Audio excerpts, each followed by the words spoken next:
वशिष्ठ आशुलिपि भाग 2 अभ्यास 9 व 10। अध्यक्ष महोदय, माननीय सदस्यों ने जो बिल पेश किया है मैं उसका समर्थन करता हूं। यद्यपि मेरे विचार से यह बिल भी नाकाफ़ी है। आज देश में जो परिस्थिति है उसको दृष्टि में रखते हुए इस बिल में कुछ ऐसी धाराएं होनी चाहिए थी जो ज़्यादा कारगर होती।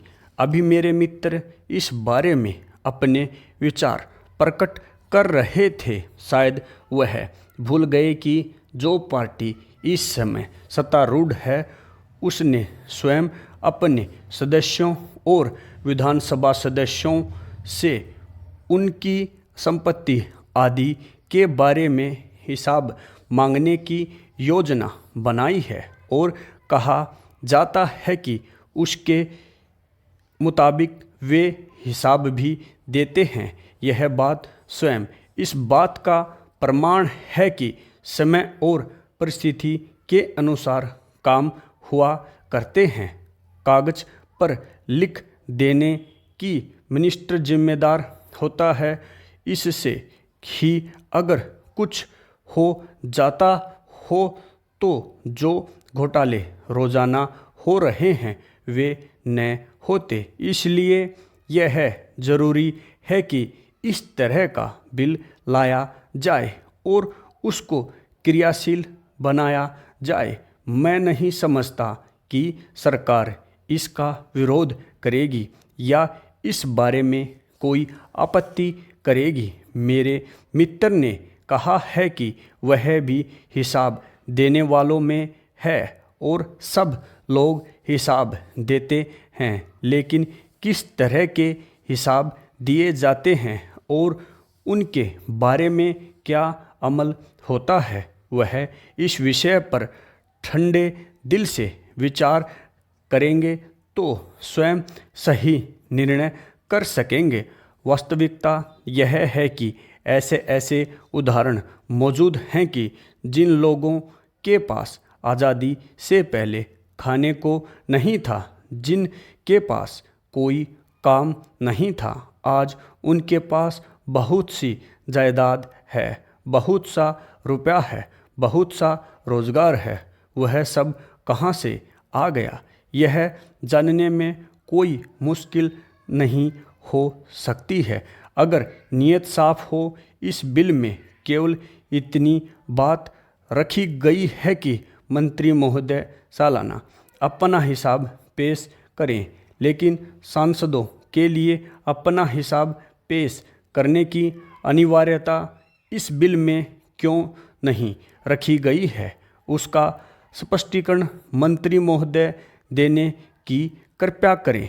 इसका प्रावधान तो संयुक्त समिति ने अपनी रिपोर्ट में स्पष्ट रूप से किया था। पूर्णविराम।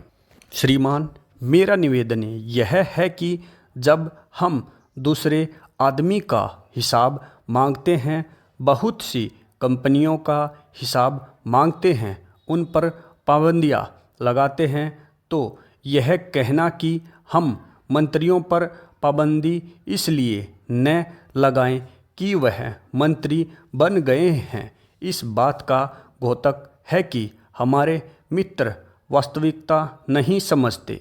इस संबंध में यह जो दलील दी जाती है कि मिनिस्टर जिम्मेदार है वह कैबिनेट में है, इसलिए जब तक उनके खिलाफ कोई अविश्वास का प्रस्ताव न लाया जाए तब तक यह कानून बनाने का औचित्य नहीं है।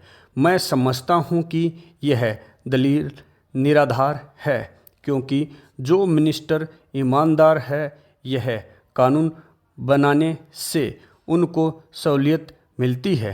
कानून बनाए भी इसलिए जाते हैं।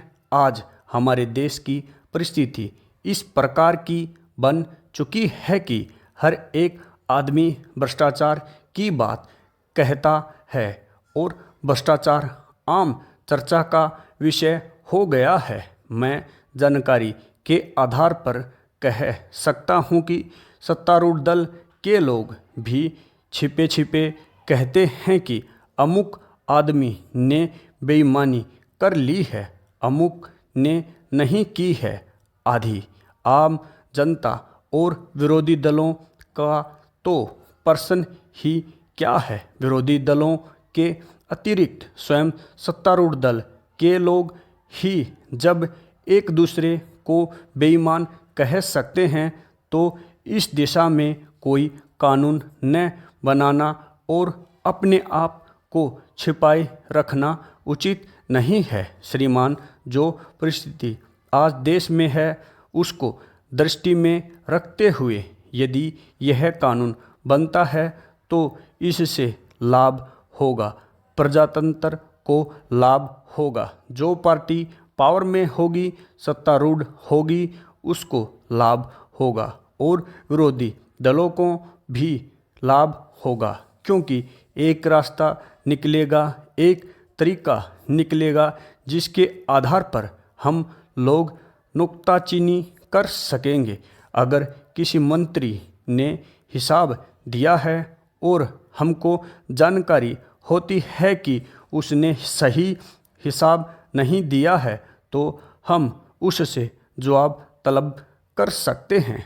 और आज तो विधि विधान मौजूद है जिनके अनुसार हम उनकी जवाब तलबी करते हैं और उसको जवाब देना पड़ता है। जब ऐसा विधि विधान आ जाएगा तो हम मंत्रियों का हिसाब देख सकेंगे। पूर्ण विराम।